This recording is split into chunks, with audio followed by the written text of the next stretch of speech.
Hey, what's up friends? Moses here from Driver Success. I hope and pray that you guys are doing well. I'm just starting out my shift. This truck right here is not my truck. As you can see, 265 plus miles. It has seen some good miles. Mine is about 80,000. We just hit 80,000. But anyway, I'm taking this truck as a rescue truck.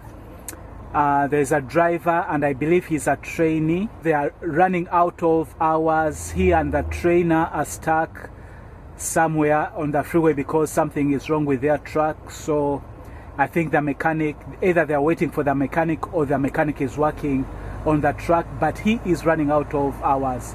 What they want me to do is to take this truck to him so that he just gets this truck and runs it to I don't know if he's gonna stay to take it home or he's gonna leave it at the Wiley, you know, like where we park, where the drivers there park the trucks.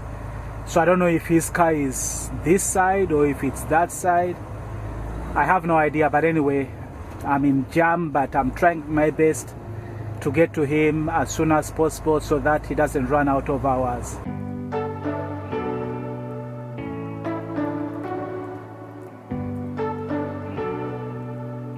It's funny, when you want things to go fast, it's like they just decide to go slow. I usually don't use the 30, so I don't know really at this time how traffic usually is. But to me, this is a lot of traffic, maybe because it's a Friday, I don't know. I'm going at around exit 32B. This is, I think, 26. So I'm not very far from him.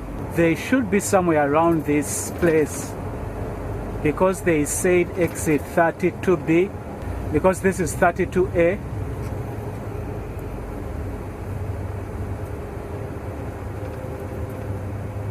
$32B should be somewhere around here. I think I see them. I think I see them right there.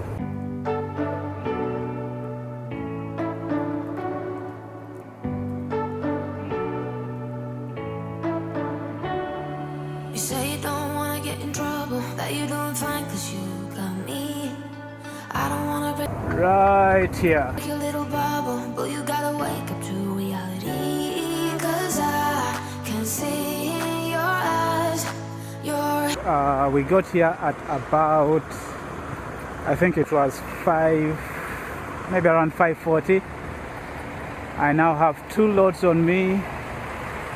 I'm gonna head out, do a delivery, and then I pick up.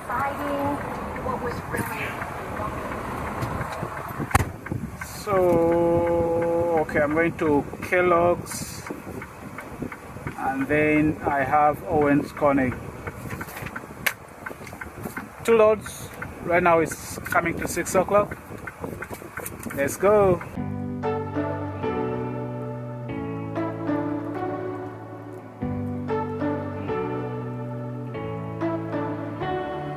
You say you don't wanna get in trouble, that you're doing fine 'cause you got me.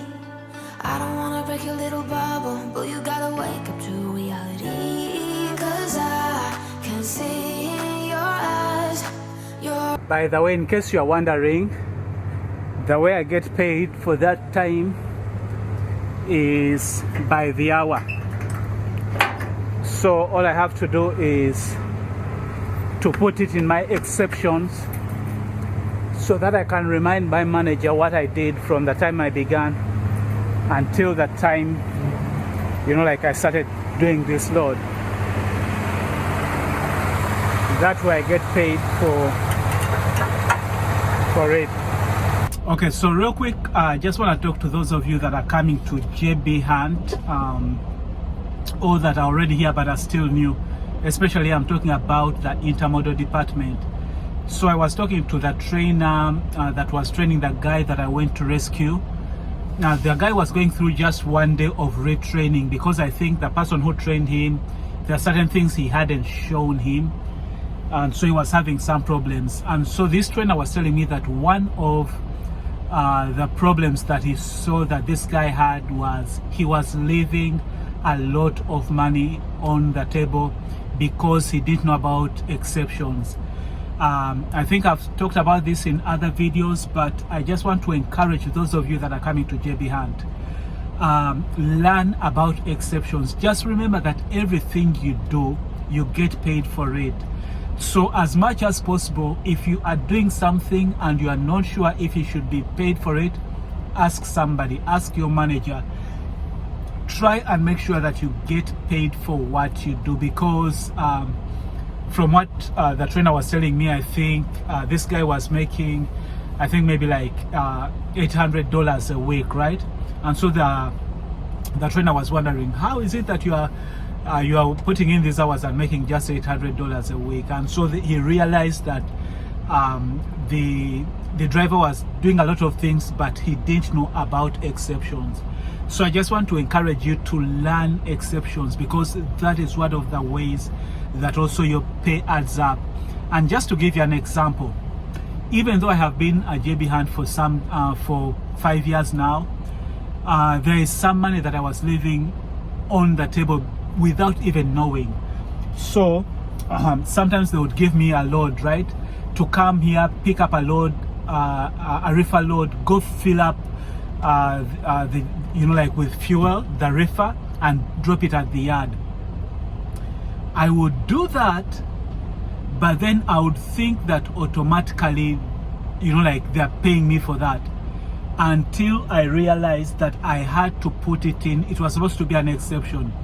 I just thought that because it was, you know, like they had dispatched me on the load, or they had given it to me, I just thought that it was something that automatically they were paying me for. Then I realized that no, they were not paying me automatically for it. I had to put it an exception.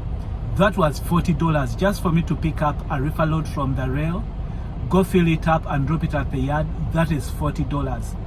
So imagine that is leaving $40 because I didn't put in that exception. And I did that for a couple of loads without knowing, until I realized I was leaving money. So never take things for granted, never assume. If you have to, ask and make sure you get paid. Now for me, one of the things that I'm not good at, I never look at my paycheck, I never follow up to see my records. But one of the good things to get a habit of is recording everything you do. There's some paperwork we have that can help you with that.